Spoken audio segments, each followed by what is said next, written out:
Bismillahirrahmanirrahim. Alhamdulillahi rabbil alamin. Wa afdalus salati wa atammu taslim ala sayyidina Muhammadin khatamil anbiya'i wal mursalin wa ala alihi wa ashabihi wat tabi'ina wa man tabi'ahum bi ihsanin ila yaumiddin. Subhanaka la ilma lana illa ma 'allamtana innaka antal alimul hakim wa la hawla wa la quwwata illa billahil 'aliyyil 'azim. Rabbi shrah li sadri wa yassir li amri wahlul 'uqdatam min lisani yafqahu qawli. Rabbana iftah bainana wa baina qaumina bil haqqi wa anta khairul fatihin. Allahumma arina al-haqqa haqqan warzuqna ittiba'ah wa arina al-batila batilan warzuqna ijtinabah. Allahumma yassir wa la tu'assir fa inna taysira kulli 'asir 'alayka yasir. نوينا التعلم والتعليم والتذكر والتذكير والنفع والانتفاع والإفادة والاستفادة والحث على التمسك بكتاب الله وسنة رسوله والدعاء إلى الهدى والدلالة على الخير ابتغاء مرضات الله وقربه وثوابه آمين اللهم آمين. السلام عليكم ورحمة الله وبركاته. Jadi kita mulakan sambungan daurah kajian kitab Ummul Barahin ataupun matan As-Sanusiyah ini dengan Fatihatul Kitab. Mudah-mudahan Allah Ta'ala memberi kemudahan kepada kita dan memberi keberkatan kepada majlis kita insya-Allah. Al-Fatihah. A'udzu billahi minasy syaithanir rajim. Bismillahirrahmanirrahim. Alhamdulillahi rabbil alamin. Arrahmanir rahim. Maliki yaumiddin. Iyyaka na'budu wa iyyaka nasta'in. اهدنا الصراط المستقيم صراط الذين أنعمت عليهم غير المغضوب عليهم ولا الضالين آمين. Alhamdulillah, syukur kita panjatkan ke hadrat Allah Subhanahu wa taala. Pada pagi ini dapat kita menyambung sesi yang kedua daripada daurah kitab matan Ummul Barahin karangan Al-Imam Al-Arif Billah Al-Imam As-Sanusi rahimahullahu ta'ala. Mudah-mudahan Allah SWT memberkati majlis kita pada pagi ini insya-Allah. Jadi kita tanpa melengahkan masa, kita sambung perbincangan kita di mana tempat kita berhenti semalam. Kita telah baca sedikit daripada muqaddimah kitab ini, iaitu pada menyatakan pada hukum akal. I'lam anna al-hukm al-aqliyya yanhasiru fi thalathati aqsamin. Jadi kita telah sebutkan secara sekali lalu semalam bahawasanya hukum akal itu terbahagi kepada 3 bahagian. Baik. Yang pertama, al-ahkam, hukum-hukum ini ada 3. Sebelum kita bincangkan tentang hukum akal, hukum itu sendiri terbahagi kepada 3, iaitu ada hukmul aqli, hukum akal, dan ada hukum syar'i, al-hukmu syar'i, hukum syarak, dan ada juga hukum yang kembali kepada adat. Jadi hukum terbahagi kepada 3. Adapun yang kita nak bincangkan di sini secara khusus ialah hukum akal. Hukum akal. Maka hukum akal tadi disebut oleh Imam As-Sanusi rahimahullahu ta'ala yanhasiru fi thalathati aqsamin, terbahagi kepada 3 bahagian. Dan menariknya, Al-Imam As-Sanusi rahimahullahu ta'ala menggunakan perkataan yanhasiru. Beliau tidak menyebutkan yang qasimu.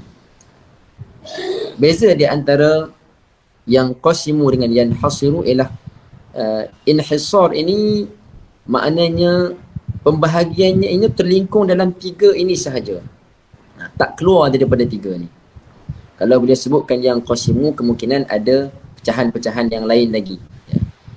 Jadi daripada perkataan hasr yang bermaksud kepungan ataupun lingkungan, mana kita tidak akan jumpa hukum yang keempat dalam menyatakan pembahagian hukum akal. Yang yanhasiru ila thalathati aqsamin, terbahagi kepada 3 bahagian, iaitu al-wujub wal istihalatu wal jawaz. Al-wujub artinya wajib, al-istihalah artinya mustahil, dan juga al-jawaz, harus. Itu pada bahasa kita lah, terjemahan bahasa Melayu kita. Adapun maksud daripada wujub dari segi istilah ilmu tauhid, apa dia al-wujub? Al-wujub maksudnya apa? Ma la yutasawwaru fil aqli adamuhu, ma la yatasawwaru ataupun yutasawwaru fil aqli adamuhu, barang yang tidak tergambar ketiadaannya pada akal. Sesuatu yang tidak digambarkan pada akal akan ketiadaannya. Seperti mana adanya Allah Ta'ala, adanya Tuhan. Jadi akal ni tak boleh menggambarkan ketiadaannya. Ketiadaannya Allah Ta'ala tu tak boleh. Pasal apa? Pasal telah nyata dengan panca indera kita, alam ini ada. Al-alam mawjud. Alam ni adalah kesan adanya daripada kesan ciptaan Allah Ta'ala. Maka bila adanya kesan, ada musabbab, pasti ada dia punya sabab. Jadi tak boleh dibayangkan ketiadaan Tuhan, ketiadaan Allah Ta'ala. Jadi disebutkan Allah Ta'ala itu wajibul wujud, wajib ada. Adapun beza di antara wujub dengan wajib, wujub dengan wajib, kadang-kadang kita tengok diguna istilah wujub, kadang-kadang istilah wajib. Apa beza antara dua ni? Wujub adalah hukum. Wujub adalah hukum. Sesuatu itu hukumnya wujub. Adapun wajib, maka wajib itu adalah sifat hukum. Mana kita sifat wujud, sifat ada bagi Allah Ta'ala. Apakah hukumnya? Hukumnya adalah wujub. Kita wajib beriktiqad bahawa Allah Ta'ala itu wujud. Itu beza di antara wujub dengan wajib.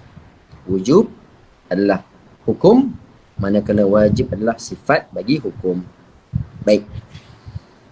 Wal mustahilu ma la yatasawwaru fil aqli wujuduhu, dan yang mustahil itu adalah apa yang tidak boleh digambarkan, tak boleh difikirkan pada akal akan adanya. Seperti lawan ataupun sekutu bagi Allah Ta'ala. Jadi akal kita ni tak boleh membayangkan adanya sekutu bagi Allah Ta'ala ataupun lawan bagi Allah Ta'ala. Kenapa?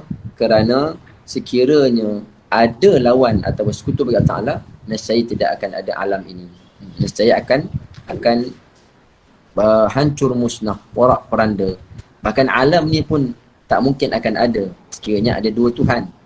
Kerana kita mengetahui sekiranya ada dua yang berkuasa, dua yang sama-sama berkehendak, maka akan bercanggah lah antara dua tadi. Nanti kita akan bincangkan pada sifatnya yang khusus, insya-Allah. Dan begitu juga al-jaiz, ya. Al-jaiz ialah ma yasihhu fil aqli wujuduhu wa adamuhu, sesuatu yang harus pula barang yang ada dan tiadanya boleh digambarkan pada akal. Nak kata ada boleh, tak ada boleh. Baik, mari kita huraikan sedikit. Contoh bagi wajib. Contoh bagi wajib apa dia? Sesuatu yang wajib. Akal kita ni nak menghukumkan sesuatu itu wajib. Seperti mana bersifatnya jirim ini dengan salah satu sifat, sama ada dengan harakah ataupun sukun. Jirim, sesuatu itu dalam istilah ilmu akidah ni kita sebut sebagai jirim. Kita tidak sebut jisim. Jirim ni mana? Sesuatu yang ada bentuk, sesuatu yang ada. Walaupun sekecil-kecil perkara yang dia nak ada tu perlu kepada tempat kosong baru dia boleh ada. Contoh kita kata macam diri saya ni. Diri saya ni ada, dan saya ada ni perlu kepada tempat, barulah ada. Semualah, semua perkara. Bahkan alam ini pun disebut sebagai jirim. Alam ini, matahari, bulan, langit, apa semua ni, adanya itu memerlukan kepada tempat. Ya, tempat kosong. Maka jirim ini, ya, ataupun apa, jirim lah, tak boleh sebut jisim lah. Adanya dia itu, ya, dia mesti bersifat dengan salah satu daripada dua sifat. Sama ada dia itu bergerak ataupun dia diam. Sama ada dia bergerak atau diam. Contoh macam tangan saya. Ya. Sekarang ni dia diam. Ya. Maka wajib dia bersifat dengan salah satu daripada dua sifat. Sama ada diam atau bergerak. Ya. Itu makna wajib. Manakala mustahil pula, ya, mustahil ialah mustahil bagi jirim itu dalam satu masa bersifat dengan apa? Dengan diam dan bergerak serentak.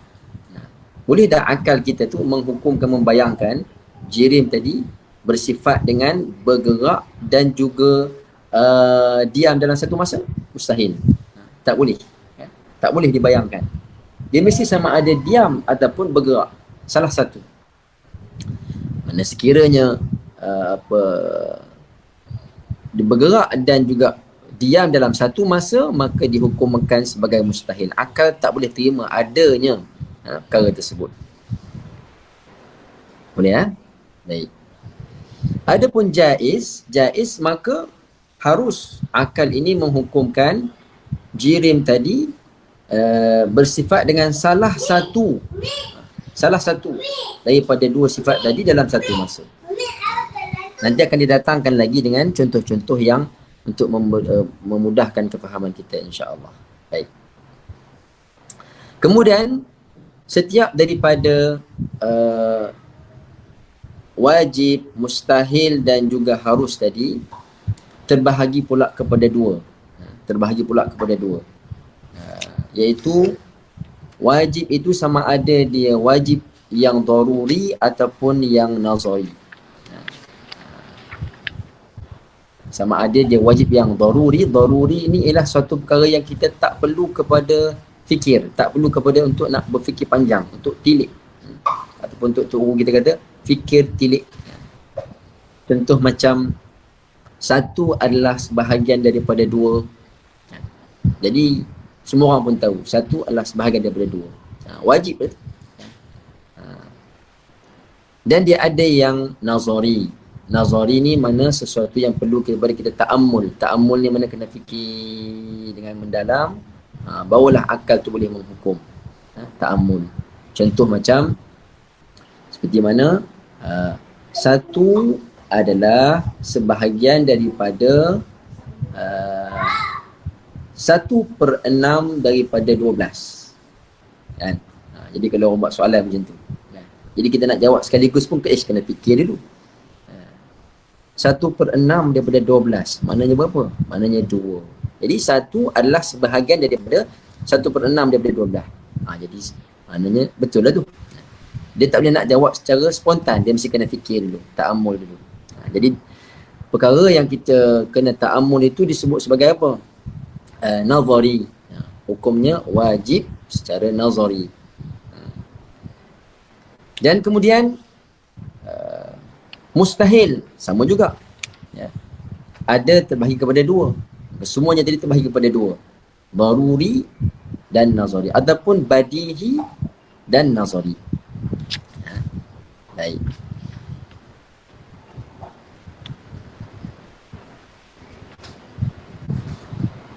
Ada pun contoh bagi mustahil daruri.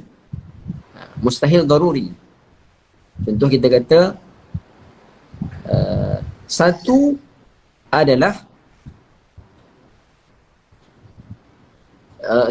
mustahil yang badihi dulu. Mustahil yang badihi ataupun yang daruri. Satu adalah sebahagian daripada 4. Satu adalah sebahagian daripada 4. Mustahil akal kita nak mengisbatkan hukum tadi tu, macam mana pula satu sebahagian daripada 4? Satu adalah separuh daripada 4. Separuh daripada 4 tu 2 kan, bukan 1. Adapun yang nazari, contoh macam satu adalah kaunil wahid sudus ithna ashar. Satu adalah 1/6 daripada 12. Kan? Satu adalah 1/6 daripada 12. 1/6 daripada 12 ni berapa? Cuba kita fikir dulu. 1/6 daripada 12 adalah 2, bukan 1. Kan? Nak jawab secara spontan tu tak boleh, kena ta'amul dulu. Bila ta'amul baru kita boleh dapatkan jawapannya. Ya, betul. Mustahil. 1 itu adalah 1/6 daripada 12. 12 bahagi 6. Kan? Bahagi 6 berapa? 2. Bukan 1. Jadi penyataan yang mengatakan 1 adalah sebahagian 1/6 daripada 12 itu adalah mustahil. Kemudian contoh bagi jaiz badihi. Jaiz badihi seperti apa?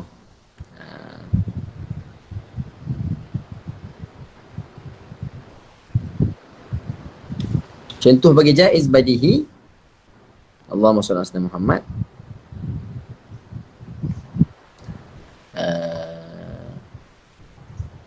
Mana tadi? Tak, hilang.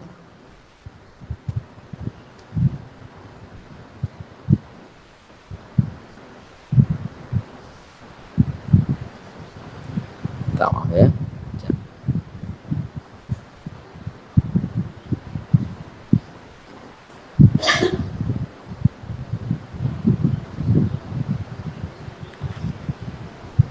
Okey. Contoh bagi jaiz badihi. Contoh kita kata jisim itu bersifat dengan putih. Al-jismu abyad. Boleh tak akal kita nak menghukum bahawa jisim itu bersifat dengan putih? Boleh. Harus. Adapun misal bagi jaiz yang nazari, contoh macam apa? Contoh macam insan, seorang insan tadi mengharapkan kematian. Manusia berharap untuk mati. Adakah orang yang berharap nak mati? Jadi kita kena ta'amul dulu. Ta'amul dulu. Boleh tak kita mengharap mati? Boleh saja. Contoh macam orang yang dia banyak dah amalan. Contoh macam banyak amalan. Dia nak mengharap mati sebab nak bertemu dengan Allah Ta'ala. Boleh saja. Ataupun orang yang telah mengalami sakit yang tak mungkin sembuh, maka dia kata kalau aku mati pun tak apalah. Maka perkara tersebut boleh dibayangkan, boleh dihukumkan, harus, tapi kena kepada ta'amul dulu. Tak boleh sepintas lalu semua orang memang nak mengharap mati. Tak mungkin kan. Macam kita ni, hari ni amal kurang ni, mana mungkin kita mengharap mati. Semua orang minta panjang umur kan. Itu contohlah. Contoh yang dinyatakan pada hukum yang jaiz. Terbahagi kepada 2, daruri dan juga nazari. Baik. Kemudian kita pergi lagi. Fayajibu wa yajibu ala kulli mukallafin syar'an an ya'rifa ma yajibu fi haqqi maulana azza wa jalla wa ma yastahilu wa ma yajuzu wa kadha yajibu alaihi an ya'rifa mithla dhalika fi haqqi rusuli alaihi salatu wassalam. Apakah maksudnya atau terjemahannya? Pada hukum syarak adalah menjadi kewajipan. Di sini wajib, di sini bukan wajib akal, tapi wajib di sini dinyatakan adalah wajib pada syarak. Maknanya syarak telah menetapkan wajib atas setiap mukallaf. Mukallaf maknanya siapa?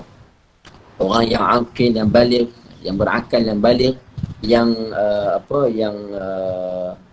contohnya yang sampai seruan pada dia. Mukallaf lah, syarat-syarat bagi mukallaf. Wajib ke atasnya. Wajib di sini wajib apa? Wajib syarak. Maksudnya kalau dia meninggalkan, hukumnya berdosa. Berdosa.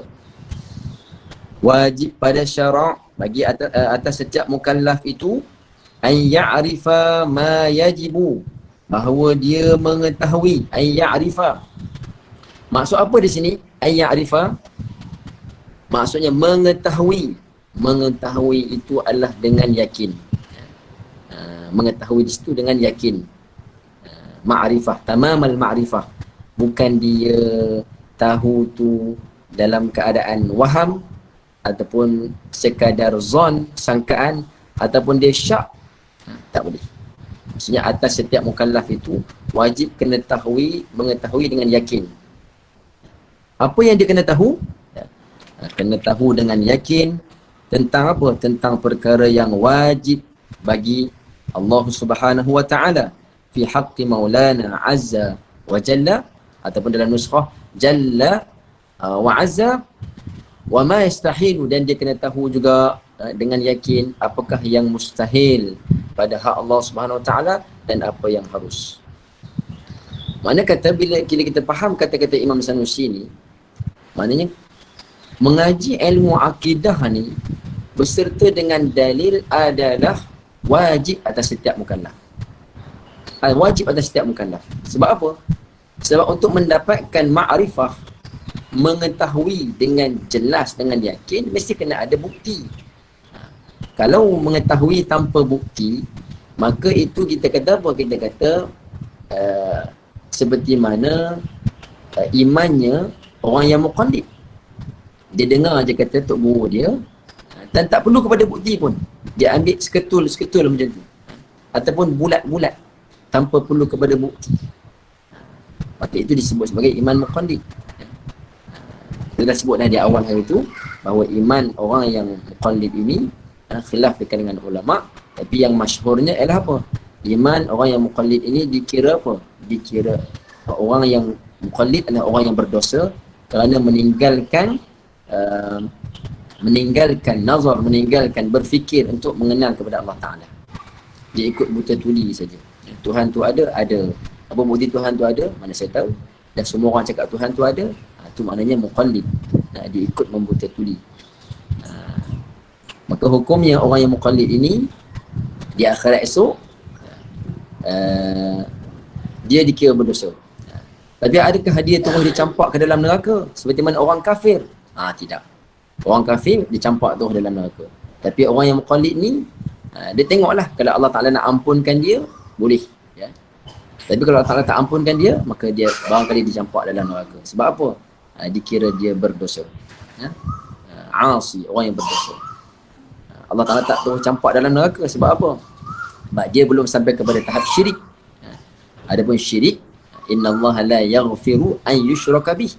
Orang yang syirik kepada Allah Ta'ala tak ampunkan, masuk dalam neraka terus. Orang yang muqallid ini, yang tidak nazar, tidak berfikir tilik pada nak mengenal kepada Allah Ta'ala, maka dikira sebagai orang yang berdosa. Jadi ramailah golongan yang muqallid pada zaman kita sekarang ni. Bukan zaman kita, zaman dulu pun ramai dah. Zaman kita sekarang ni makin ramai lah. Kerana kurangnya kesungguhan dalam nak mengaji ilmu-ilmu kaitan dengan usuluddin. Jadi kita lah tanggungjawab kita ni, kita kena menyampaikan. Sikit-sikit pun tak apa. Yang penting kita nak mengenalkan manusia pada Allah Ta'ala. Yang pertama, kita sendiri kenal dulu. Dan kemudian kita mengenalkan orang lain pula. Ahli keluarga kita, sahabat-sahabat kita. Baik. Wa ma yastahilu wa ma yajuzu, dan wajib kita kena mengetahui juga dengan yakin, dengan jazam apa yang harus, atau sifat-sifat yang harus bagi Allah Subhanahu wa taala. Demikianlah juga tiga hukum tadi tu pada hak sekalian Rasul alaihi wassalatu wassalam. Apakah yang wajib bagi sekalian Rasul, apakah yang mustahil bagi sekalian Rasul, dan apakah yang harus. Baik, kita lihat sikit huraiannya. Menjadi satu kefarduan dan satu kemestian daripada sudut syarak ke atas setiap orang yang mukallaf. Siapa mukallaf? Iaitu orang yang baligh. Orang yang baligh.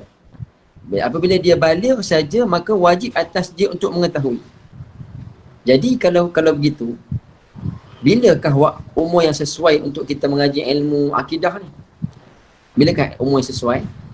Mana kalau kita nak masukkan silibus ilmu akidah ni, sifat 20 ni, kalau dalam peringkat, contohnya di dalam silibus pengajian kita di sekolah, tingkatan berapa yang sesuai ataupun marhalah yang mana yang paling sesuai? Kerana apabila dia sudah baligh, dia kena tahulah. Wajib ke atas dia. Maknanya kalau sebetulnya sebelum dia baligh lah. Kerana apabila dia baligh, kewajipan tu sudah terkena ke atas dia. Jadi kita balik umur apa? Kalau orang lelaki biasa umur 15 tahun. Kalau orang perempuan awal lagi.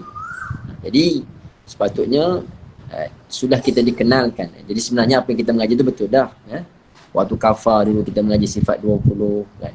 Tapi kadang-kadang kita mengaji tu dengan, maksudnya dengan sekadar kita menghafal saja, tanpa faham. Kalau macam di sebelah-sebelah negara, macam saya tengok pengalaman negara-negara yang apa namanya, macam Tajikistan, Turkmenistan, Kazakhstan, sahabat-sahabat kami yang belajar daripada, yang lahir daripada sana, kata mereka memang sejak daripada umur kecil lagi kanak-kanak ni dilatih dengan menghafal matan-matan akidah.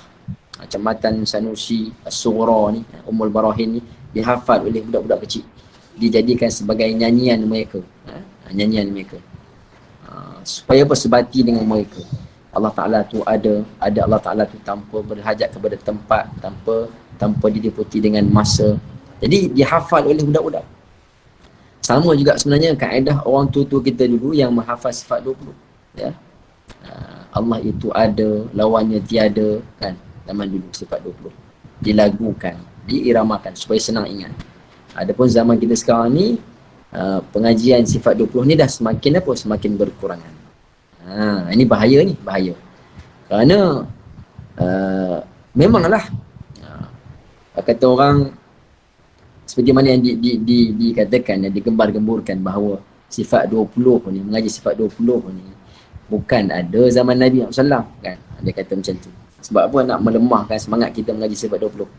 Tak ada zaman Nabi. Sahabat-sahabat tak hafal pun wujud Qidam Baqarah.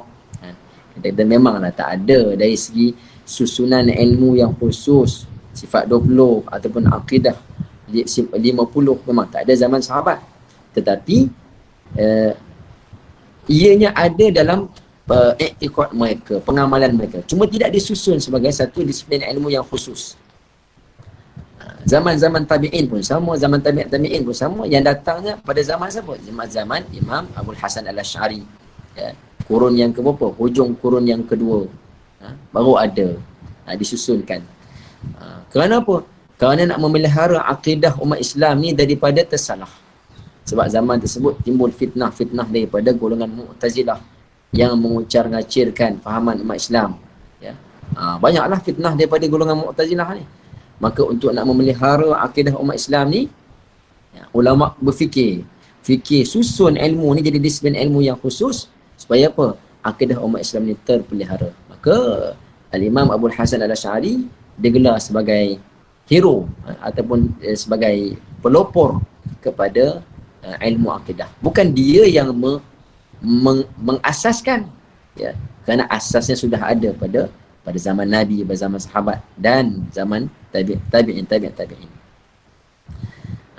Adapun kalau kita mengaji tauhid, uluhiyah, rububiyah, asma wa sifat, semua itu datang lagi kemudian lagi. Itu tahun 800 Hijrah kemudian, yang dipelopori oleh Al-Imam Ibn Taymiyah, ya. Jadi kalau nak dikira dari segi seniority, lebih senior lagi tauhid sifat 20 yang kita mengaji ni. Bahkan jumhur ulama ahli sunnah wal jamaah mengatakan inilah jalan yang betul dalam nak mengenal kepada Allah Subhanahu Wa Taala, akidah yang sahih. Inilah jalannya, iaitu dengan mengaji ilmu cara sifat 20, sifat 20. Nanti kita akan tengok di depan nanti, adakah Allah Ta'ala itu wajib kita i'tiqad pada Allah tu hanya 20 sifat saja, ya?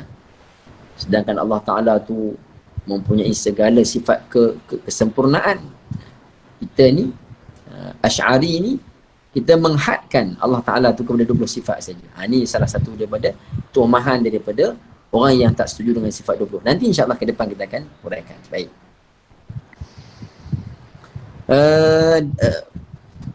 Wajib ke atas orang yang mukallaf, iaitu yang baligh, yang berakal dan sejahtera panca indera, yang dituntut daripada mereka sesuatu yang terdapat padanya sedikit bebanan dan kesukaran, dan mereka pula mempunyai kelayakan untuk berfikir. Orang yang layak untuk berfikirlah mukallaf ni. Kalau orang yang akalnya tu tak berapa nak sejahtera sangat, maka dia tidak digelar sebagai mukallaf.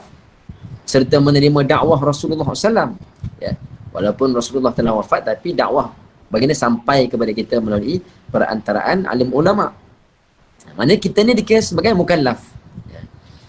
Maka wajib mengetahui, ini dengan pengetahuan yang teguh lagi, lagi yakin, bertepatan dengan keadaan yang sebenar, berdasarkan kepada apa? Berdasarkan kepada dalil bahawa wajibnya Allah Ta'ala bersifat dengan sifat kamalat, yakni sifat kesempurnaan. Dalil daripada Al-Quran ada tak? Bahawa kita kena kenal Allah Ta'ala ni dengan yakin. Ada. Allah Ta'ala sebut dalam Al-Quran, fa'lam annahu la ilaha illallah. Allah Ta'ala suruh kita ni tahu, i'lam. Ilmu di situ maksudnya apa? Al-ilmu tu ilmu dengan yakin, dengan jazam. Dan ilmu yakin ini tidak sempurna melainkan dengan dalil, dengan bukti. Mesti kena ada bukti. Maka setiap orang wajib beriktikad dengan yakin beserta dengan bukti. Tapi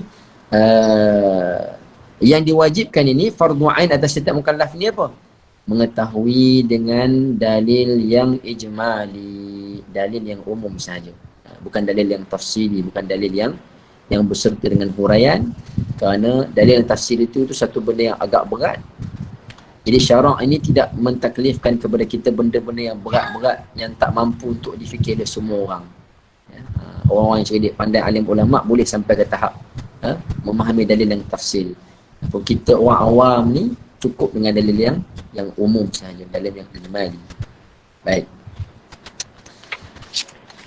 Kemudian kita sambung lagi matannya, ya, matan kata Imam Sanusi rahimahullahu taala, فَمِمَّا يَجِبُ لِمَوْلَانَا جَلَّ وَعَزَّ 20 صِفَةً. Kata Imam Al-Haramain, kata Imam Al-Haramain radhiyallahu ta'ala anhu, orang yang tak mengenal, yang tak mengetahui sifat-sifat ini ataupun dalil bagi sifat ini, maka mereka orang yang tidak ada akal. Di mana kata beliau, man lam ya'rifha falaysa bi'aqilin. Orang yang tidak mengetahuinya ini, maka dia bukanlah orang yang berakal. Mana orang tu dia bukan tak ada akal, dia ada akal tapi dia tak gunakan akal dia. Ada otak tapi tak guna otak, kan? Macam apa? Macam binatang. Binatang pun sama juga, ada otak. Lembu ada otak, kambing ada otak. Korban lembu, kan? Otak tu jadi rebutan, sedap. Tapi adakah binatang tu menggunakan otak dia seperti mana manusia menggunakan otak untuk berfikir? Binatang tidak. Maka manusia kalau tak guna otak dia untuk berfikir, kenal kepada Allah Ta'ala, maka dia sama seperti binatang. Hidupnya untuk makan minum sahaja, ya. Itu kalam yang maksudnya yang perlu kita ambil perhatian, ya. Orang yang tak mengaji ilmu akidah rasa terpukul sangat bila kita dengar kata kalam Imam Al-Haramain. Baik. Famimma yajibu li maulana jalla wa azza. Maksudnya apa? Famimma yajibu. Maksudnya famim ba'dhi ma yajibu. Di antara yang wajib bagi Allah Ta'ala, maksudnya wajib atas kita sebagai mukallaf untuk beriktikad pada Allah Ta'ala, wajib kita iktikad 20 sifat. Seperti kalau kita perhalusi kata-kata Imam Sanusi ni, dia kata famimma yajibu. Jadi syarak ni tidaklah mentaklifkan kepada kita benda yang berat. Ini menjadi isyarat bahawa sifat yang wajib bagi Allah Ta'ala tu adalah tidak terhitung. Segala sifat-sifat kamalat, segala sifat kesempurnaan adalah wajib kita i'tiqad pada Allah Ta'ala. Ya. Semualah. Sifat mulianya, sifat pemurahnya, sifat apa. Ya. Yang Allah Ta'ala sebut dalam Al-Quran, yang disebutkan dalam hadis, banyak tak terhitung. Untuk ulama kata sifat kesempurnaan Allah Ta'ala ni tidak terhitung, banyak. Habis tu, adakah kita mukallaf ni diwajibkan untuk mengetahui semua sifat-sifat tu? Kalau kita ditaklifkan untuk mengetahui semua sifat-sifat, maka nescaya kita semua dikira berdosa. Nak tahu sifat tu dengan dalil lagi, tak mampu kita. Sebab itu ulama kata apa?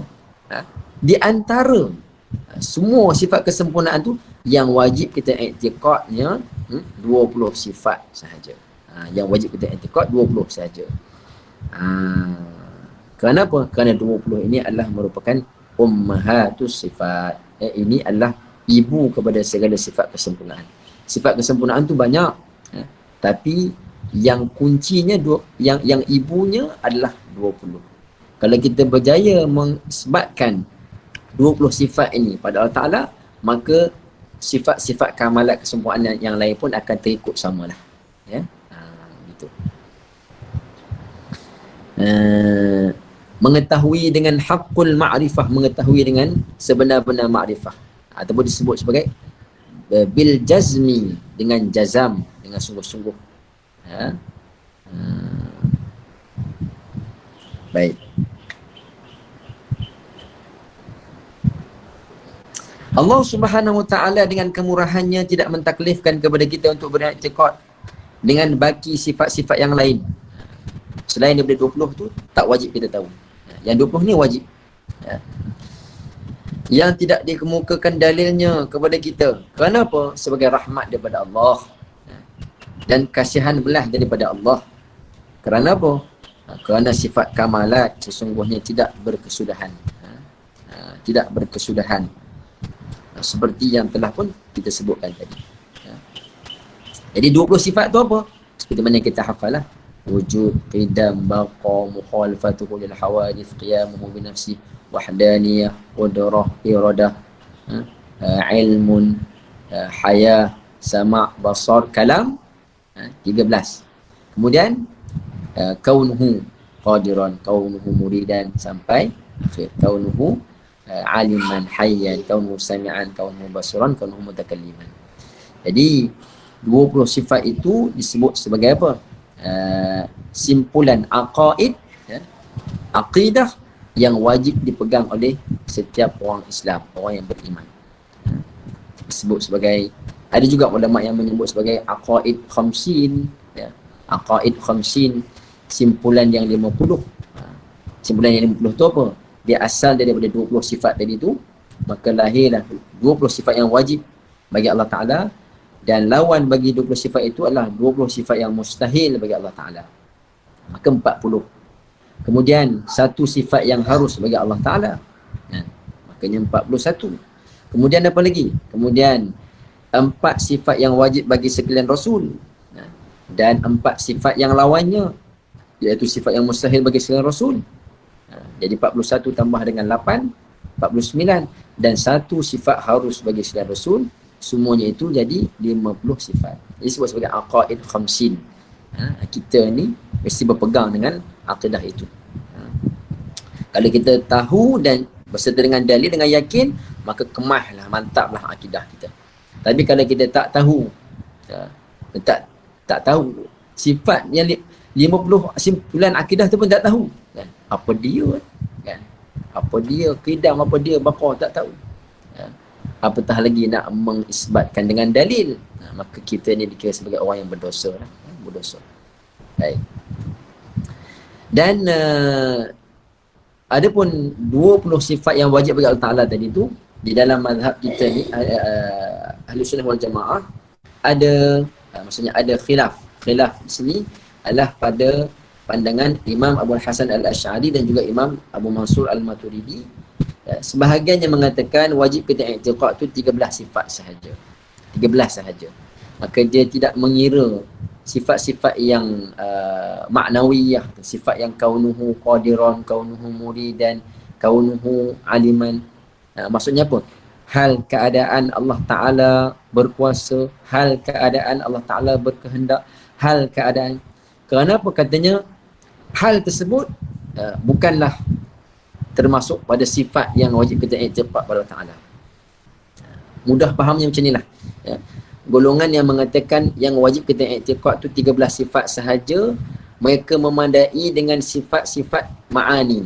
Macam sifat apa? Qudrah bagi Allah Ta'ala. Jadi kalau kita dah isbatkan Allah Ta'ala tu bersifat dengan qudrah, maka lazimlah kita meyakini juga bahawa Allah Ta'ala tu sentiasa hal keadaannya bersifat dengan qudrah. Jadi tak perlu kita sebut qaunuhu qadiran, keadaan Allah Ta'ala tu berkuasa, tak perlu. Jadi mereka kata memadai dengan 13 sifat saja. Adapun di sisi ulama yang mengatakan 20 sifat. Kerana apa? Kerana hal itu adalah merupakan satu sifat dan juga yang wajib kita i'tifad pada Allah Subhanahu wa Ta'ala. Jadi dikira sebagai 20 sifat. Uraiannya nanti insya-Allah bila sampai pada tempat membincangkan sifat ma'ani dan sifat ma'nawiyah akan diterangkan insya-Allah, ya. Baik. Mimma yajibu, dan di antara yang wajib li Maulana Jalla wa Azza 20 sifatan wa hiyal wujud, dan itu iaitulah wujud. Sifat apa? Sifat wujud, yakni ada. Apa makna wujud? Ya, wujud terjemahannya adalah, maknanya ia adalah satu sifat, ya, sifat yang disebut sebagai sifat nafsiyah. Sifat nafsiyah ni kita nak terjemah apa? Sifat bagi zat, sifat bagi diri, sifat bagi diri. Contoh kita kata Allah Ta'ala itu wujud. Jadi wujud tu apa? Wujudnya Allah Ta'ala tu adalah diri Allah Ta'ala tu sendiri. Dia bukan sifat yang berasingan daripada zat.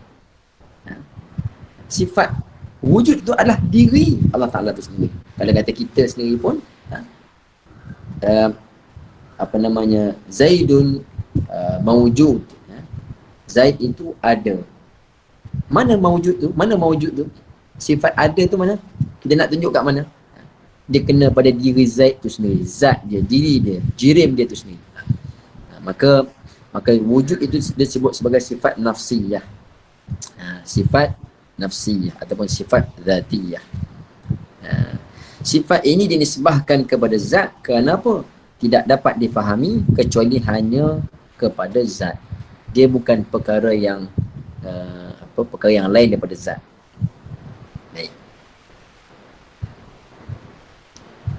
Imam Sa'duddin At-Taftazani mentarifkan sifat nafsiyah itu sebagai sifat subutiyah. Sifat subutiyah yang menunjukkan kepada diri zat itu sendiri tanpa ada makna yang lain lagi, ya.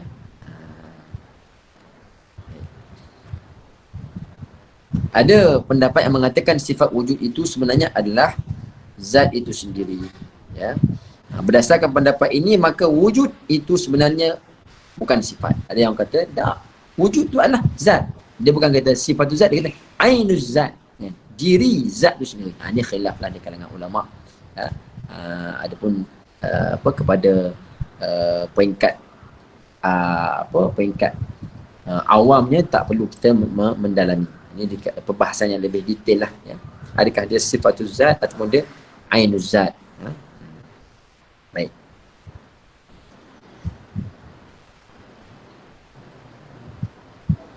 Kemudian wal qidamu wal baqa'u wa mukhalafatuhu ta'ala lil hawadithi wa qiyamu ta'ala bi nafsihi. Okey.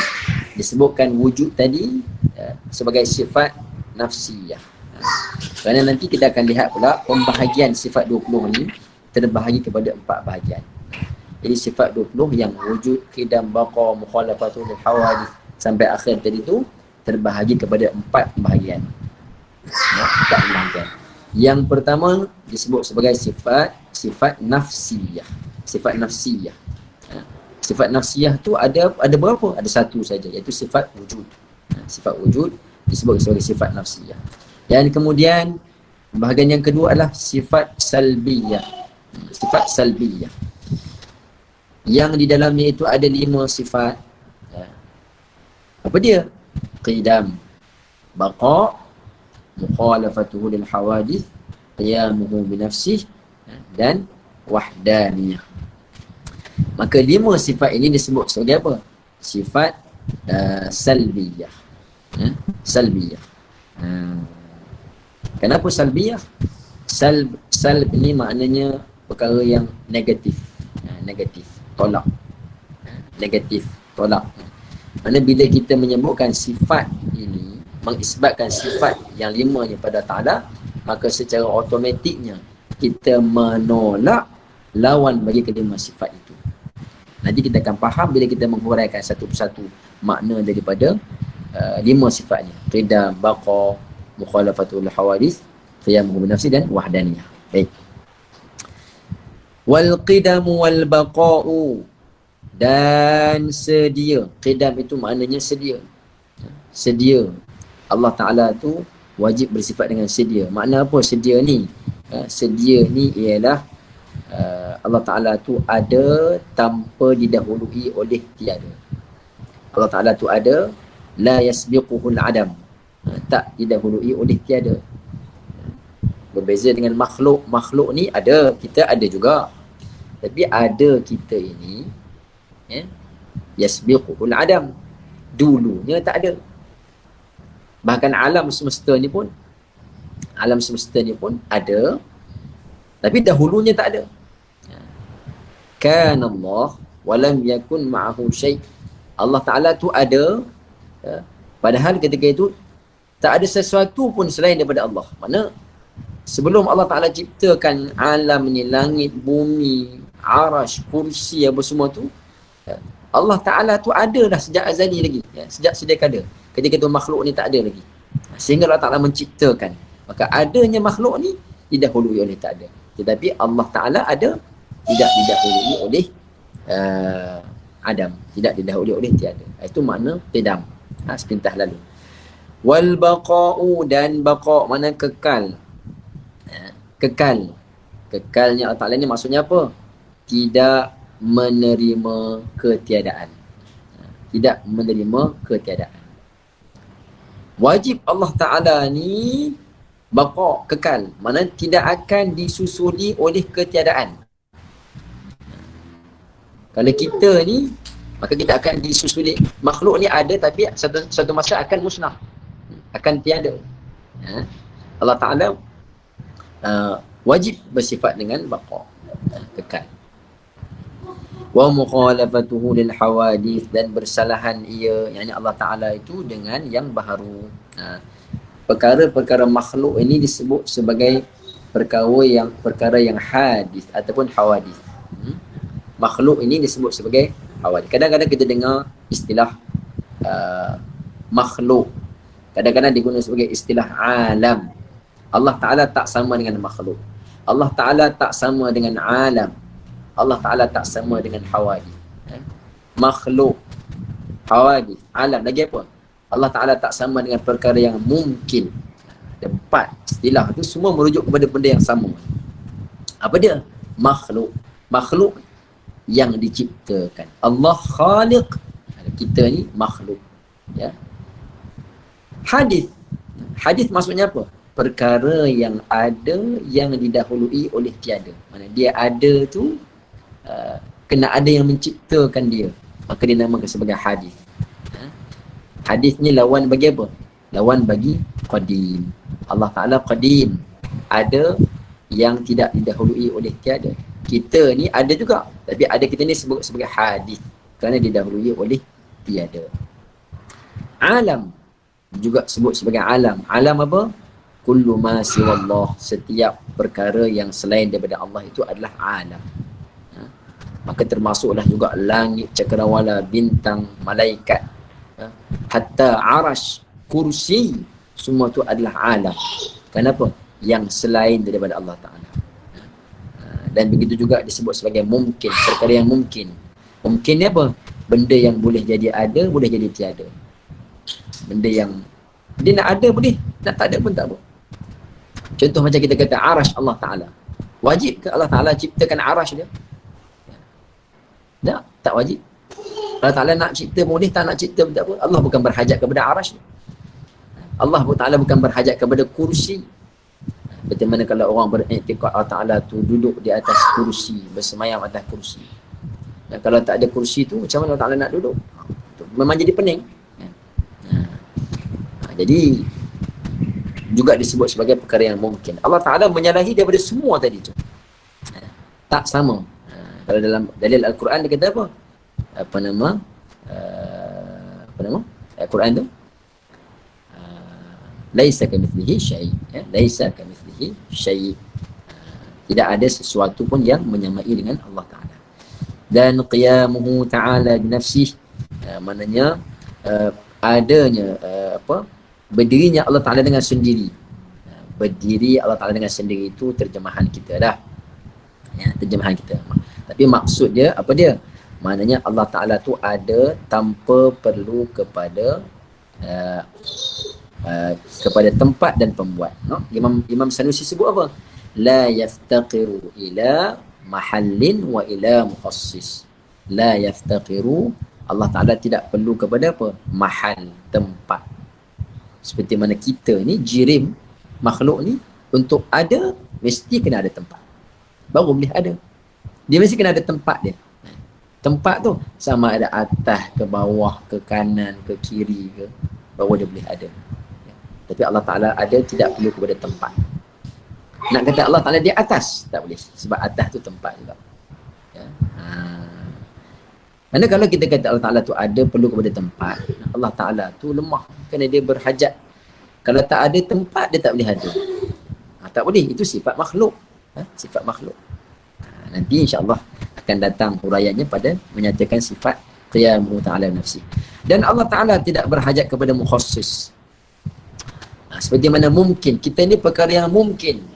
Harus ada. Dahulunya kita tak ada. Kemudian bila Allah Ta'ala nak mengadakan kita, maka adalah kita ni.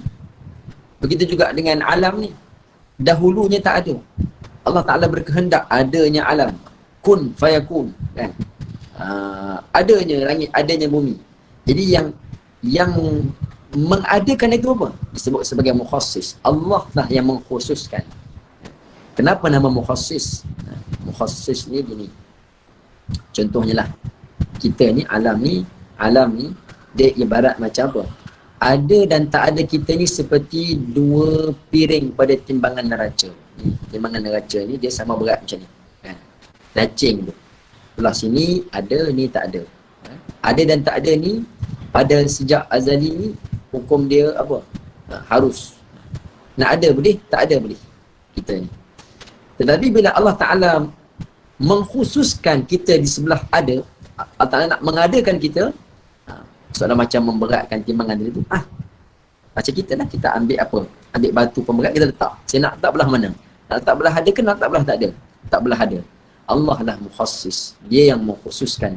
Maka dengan takhsis Allah Ta'ala, adalah kita, adalah alam ni. Adapun Allah Ta'ala, dia nak ada tak perlu kepada mukhassis? Ada ke Tuhan yang lain yang perlu mengkhususkan Allah Ta'ala tu kepada? Kalau ada, maknanya Allah Ta'ala tu lemah, berhajat kepada mukhassis. Maka Allah Ta'ala tu tidak perlu kepada yang menentukan ke atas dia. Dia sebut sebagai mukhassis. Baik.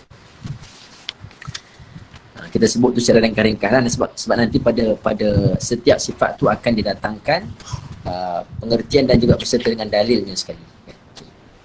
Dan kemudian wahdaniyah. Wal wahdaniyatu ay la thaniya lahu fi dhatihi wala fi sifatihi wala fi af'alihi, fahadhihi sittu sifatin.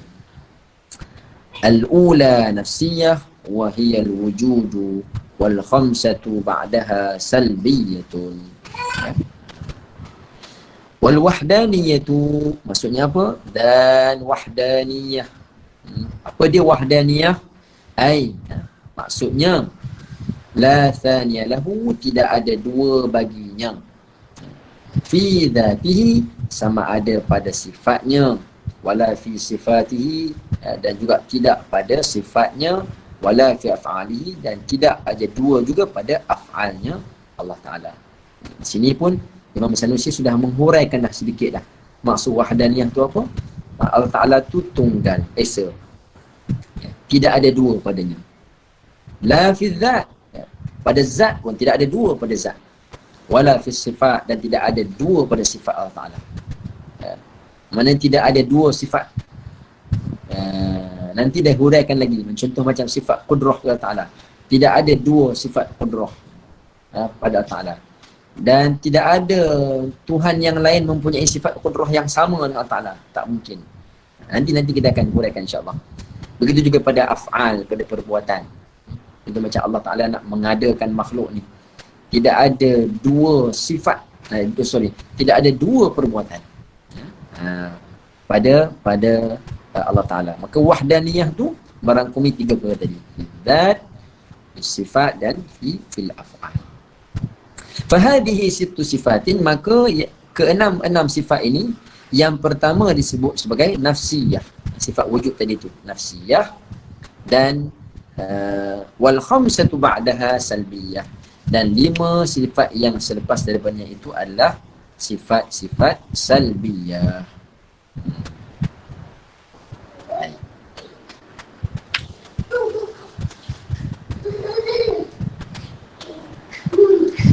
Thumma yajibu lahu ta'ala sab'u sifatin tusamma sifatil ma'ani.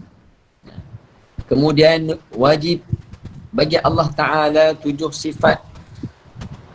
7 sifat pula, ya, yang dinamakan dengan sifat ma'ani, iaitulah sifat apa? Wahiyal qudratu wal iradatu al muta'alliqani bi jami'il mumkinat,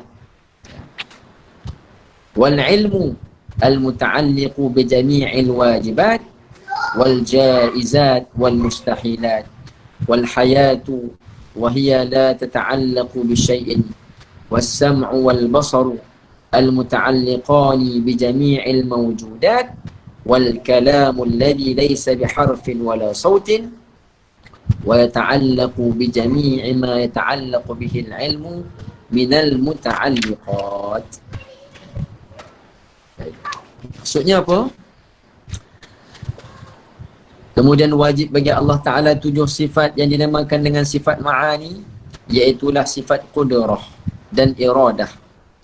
Qudrah makna berkuasa, dan iradah berkehendak. Yang kedua-duanya itu berta'alluq, yakni berhubung kait. Ta'alluq tu mana apa? Fungsi bagi sifat qudrah dan iradah tu apa? Berkaitan dengan seluruh perkara yang harus. Perkara yang harus tadi apa? Mumkinat kita ni lah, makhluk ni. Ta'alluq, fungsi bagi sifat qudrah dan iradah tu apa? Berta'alluq dengan perkara-perkara yang mungkin. Allah Ta'ala nak mengadakan makhluk ni, maka dengan sifat iradah dia lah, nak menentukan dia nak ke tak nak. Maka qudrah Allah Ta'ala, kuasa Allah Ta'ala pun mengadakan, ya, sesuai dengan kehendak Allah. Kalau Allah Ta'ala tak nak mengadakan ataupun Allah Ta'ala nak meniadakan sesuai dengan kehendak Allah Ta'ala, Allah Ta'ala sejak azali kata apa, berkehendak untuk makhluk ni tiada, maka dengan qudrah Allah Ta'ala meniadakan makhluk ni, ya? Itu secara umum lah. Wal ilmu, dan ilmu, wajib bagi Allah Ta'ala tu bersifat dengan ilmu, ya? Mengetahui. Dan sifat mengetahui ini kerjanya ataupun fungsinya apa? Berhubung kait dengan perkara yang wajib dan juga yang harus dan yang mustahil. Allah Ta'ala ni tahu sejak azali tentang diri dia. Yang wajib tu maknanya diri Allah Ta'ala lah. Dirinya, sifat-sifatnya wajib. Allah Ta'ala tahu sejak azali. Dan juga perkara yang harus. Allah Ta'ala tahu tentang makhluknya ini. Nak ada ke, nak tiada ke, Allah Ta'ala maha mengetahui sejak azali. Wal mustahilat, dan juga perkara-perkara yang mustahil, ya? Contoh macam adanya lawan atau sekutu bagi Allah Ta'ala, mustahil. Allah Ta'ala tahu sejak azali lagi. Jadi pengetahuan Allah Ta'ala terhadap perkara ini semua adalah sejak azali, dan itu disebut sebagai ta'alluq, fungsi sifat tersebut. Wal hayatu, dan sifat apa? Hidup. Sifat hayah, hidup yang tidak berhubung kait dengan sesuatu. Sifat hayah ni dia tidak ada kaitan dengan sesuatu. Kenapa? Sifat hayah tu adalah sifat bagi zat Allah Ta'ala. Bila kita kata Allah Ta'ala tu ada, maka Allah Ta'ala tu hidup. Dia tidak ada ta'alluqnya, tidak ada apa mungkin kaitannya dengan yang lain. Wal kalamu, dan sifat kalam, alladhi laysa biharfin wala sautin. Sifat kalam, yakni Allah Ta'ala tu bersifat dengan kalam, berkata-kata. Dan kalam Allah Ta'ala itu laysa biharfin, tidaklah dengan huruf, wala sautin, dan tidak juga dengan suara. Dan kalam itu yata'allaqu bijami'i ma yata'allaqu bihil ilmu minal muta'alliqat, berfungsi atau berkait dengan segala yang berta'alluq dengannya oleh ilmu, oleh sifat ilmu tadi tu. Apa dia tadi? Ta'alluq sifat ilmu, iaitu segala perkara yang wajib, segala perkara yang harus, dan segala perkara yang mustahil. Baik. ثم سبع صفات تسمى صفات معنوية وهي ملازمة للصفات السبع الأولى وهي كونه تعالى قادرا ومريدا وعالما وحيا وسميعا وبصيرا ومتكلما. Dan kemudian kita wajib beriktikad dengan 7 sifat yang dinamakan sifat ma'nawiyah, ya. 7 sifat. Yang tadi, yang pertama tu apa? Yang pertama tu nafsiyah, yang kedua salbiyah, yang ketiga ma'ani, dan pembahagian yang keempat ni ialah ma'nawiyah. Ada 7, iaitu wahiyya mulazimatun lis-sifatis sab'il ula. Sifat-sifat ini sentiasa mengiringi 7 sifat yang pertama, iaitu sifat-sifat ini adalah apa? Keadaan Allah Ta'ala berkuasa, keadaan Allah Ta'ala berkehendak, keadaan Allah Ta'ala mengetahui, keadaan Allah Ta'ala hidup, keadaan Allah Ta'ala mendengar, keadaan Allah Ta'ala melihat, dan keadaan Allah Ta'ala berkata-kata. Baik. Jadi itu sebagai sepintas lalu daripada apa yang disebutkan oleh Imam Sanusi daripada matannya ini. Dan sebenarnya sebelum kita nak pergi kepada mengisbatkan setiap sifat tu, contoh macam sifat wujud, ataupun sifat qudrah, ataupun iradah, kita kena kenal dulu apa maksud iradah, apa maksud qudrah, apa maksud qidam. Contoh macam sifat qidam ataupun baqa' yang kita sebutkan tadi sepintas lalu. Baqa' tu maksudnya apa? Qidam tu maksudnya apa? Adanya Allah Ta'ala tidak didahului oleh tiada. Qidam. Dan baqa', adanya Allah Ta'ala tidak disusuli dengan ketiadaan. Kena faham dulu setiap sifat tadi tu, baru kita boleh mengisbatkan dia punya dalil. Tapi kalau sifat tu sendiri pun kita tak tahu maksudnya, maka macam mana kita nak mengisbatkan dalil? Nak isbatkan dalil bagi benda yang kita tak tahu, kan? Kena tahu dulu maksud bagi sifat-sifat tu apa, kan? Jadi tadi dah disebutkan tadi dah sepintas lalu secara ringkas lah. Dan akan datang kita akan sebutkan secara lebih detail maksud daripada setiap sifat yang kita sebutkan tadi, insya-Allah. Oleh kerana masa kita ni, kita sejam je lah kita, jadi kita akan sambung minggu depan uraian makna bagi setiap sifat-sifat yang 20 tadi tu, dan ta'alluq dia. Sebenarnya bincang tentang ta'alluq ni dia bukanlah perkara yang wajib bagi setiap mukallaf. Kita cuma perlu tahu sifat-sifat tu wajib bagi Allah Ta'ala, dan dalil bagi setiap sifat. Yang tu je yang fardu ain. Tapi kalau nak tahu dengan serta dengan fungsi sifat ilmu ni fungsi apa, sifat qudrah ni fungsi apa, yang itu bukanlah dalam tahap yang wajib diketahui oleh semua orang. Dia dah masuk dalam bab apa? Level yang kedua dah. Level yang advance. Kalau orang yang mengaji ilmu tauhid ni secara mendalam, baru sampai kepada contoh fungsi bagi setiap sifat. Tapi tak apalah, kita akan sebut juga sepintas lalu. Kita sebut juga sebab pengarang Imam Sanusi telah menyebutkan tadi ta'alluq bagi sifat ni sekian. Kita kena huraikanlah sikit, insya-Allah. Okey, wallahu subhanahu wa taala alam. Setakat untuk hari ni setakat tu dulu, insya-Allah. Tak sempat kita nak huraikan dengan lebih detail. Akan datang kita akan sebutkan, insya-Allah. Sebelum kita masuk pada sifat-sifat yang mustahil, kita akan sebut dulu mafhum bagi setiap sifat dan ta'alluq sifat, insya-Allah.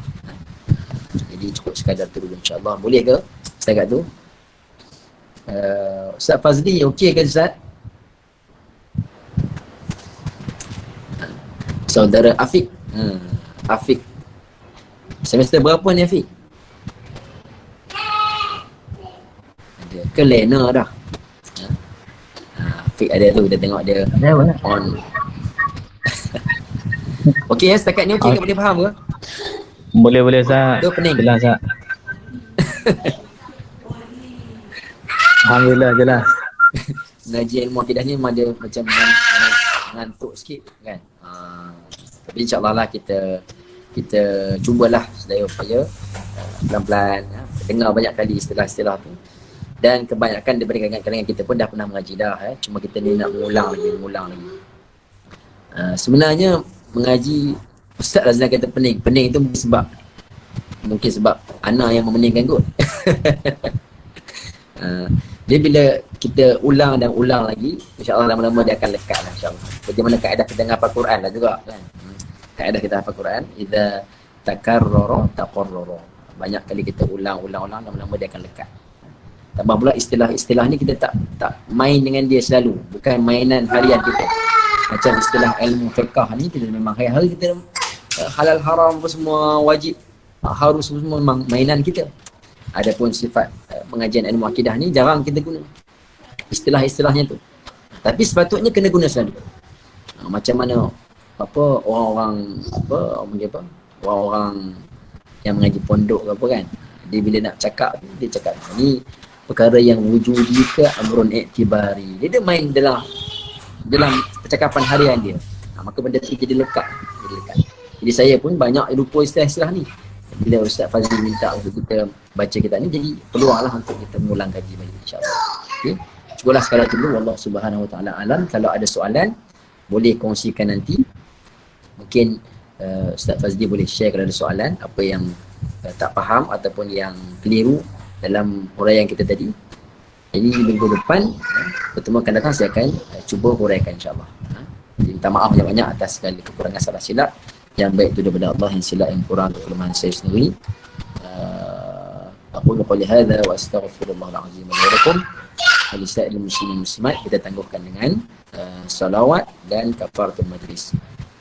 Allahumma salli afdala salatin ala as'adil makhluqatika sayyidina Muhammadin wa ala alihi wa sahbihi wa sallim عدد معلوماتك ومداد كلماتك كلما لك وتأتون وغفل عن ذكرك الغافل.